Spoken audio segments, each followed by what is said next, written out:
A certain cat had made the acquaintance of a mouse, and had said so much to her about the great love and friendship she felt for her, that at length the mouse agreed that they should live and keep house together. "But we must make a provision for winter, or else we shall suffer from hunger," said the cat, "and you, little mouse, cannot venture everywhere, or you will be caught in a trap some day." The good advice was followed, and a pot of fat was bought, but they did not know where to put it. At length, after much consideration, the cat said, "I know no place where it will be better stored up than in the church, for no one dares to take anything away from there. We will set it beneath the altar, and not touch it until we are really in need of it." So the pot was placed in safety, but it was not long before the cat had a great longing for it, and said to the mouse, "I want to tell you something, little mouse. My cousin has brought a little son into the world, and has asked me to be the godmother. He is white with brown spots, and I am to hold him at the christening. Let me go out today, and you look after the house by yourself." "Yes, yes," answered the mouse. "By all means go, and if you get anything very good, think of me. I should like a drop of sweet red christening wine too." All this, however, was untrue. The cat had no cousin, and had not been asked to be godmother. She went straight to the church, stole to the pot of fat, began to lick at it, and licked the top of the fat off.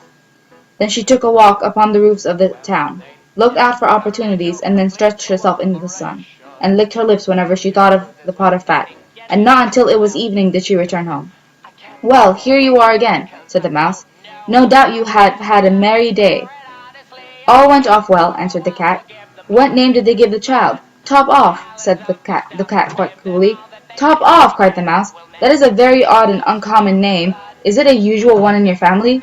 "What does it signify?" said the cat. "It is no worse than Crumb Stealer, as your godchildren are called." Before long the cat was seized by another fit of longing. She said to the mouse, "You must do me a favour, and once more manage the house for a day alone. I am asked to be godmother, and as the child has a white ring around its neck, I cannot refuse." The good mouse consented, but the cat crept behind the town walls to the church and devoured half of the pot of fat. "Nothing ever seems so good as one keeps to oneself," said she, and was quite satisfied with her day's work. When she went home, the mouse inquired, "And what was this child christened?" "Half done," answered the cat. "Half done! What are you saying? I never heard the name in my life. I'll wager anything it is not in the calendar." The cat's mouth soon began to water for some more licking. "All good things go in threes," said she. "I am asked to stand godmother again. The child is quite black, only it has white paws, but with that exception it has not a single white hair on its whole body. This only happens once every few years. You will let me go, won't you?" "Top off! Half done," answered the mouse. "They are such odd names. They make me very thoughtful." "You sit at home," said the cat, "in your dark grey fur coat and long tail, and are filled with fancies, that because you do not go out in the daytime." During the cat's absence, the mouse cleaned the house and put it in order, but the greedy cat entirely emptied the pot of fat. "When everything is eaten up, one has some peace," she said to herself. And well filled and fat, she did not return home till midnight. The mouse at once asked what name had been given to the third child. "It will not please you more than the others," said the cat. "He is called All Gone." "All Gone!" cried the mouse. "That is the most suspicious name of all. I have never seen it in print.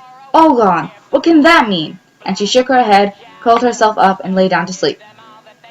From this time forth, no one invited the cat to be godmother. But when the winter had come, and there was no longer anything to be found outside, the mouse thought of their provision, and said, "Come, cat, we will go to our pot of fat, which we have stored up for ourselves. We shall enjoy that."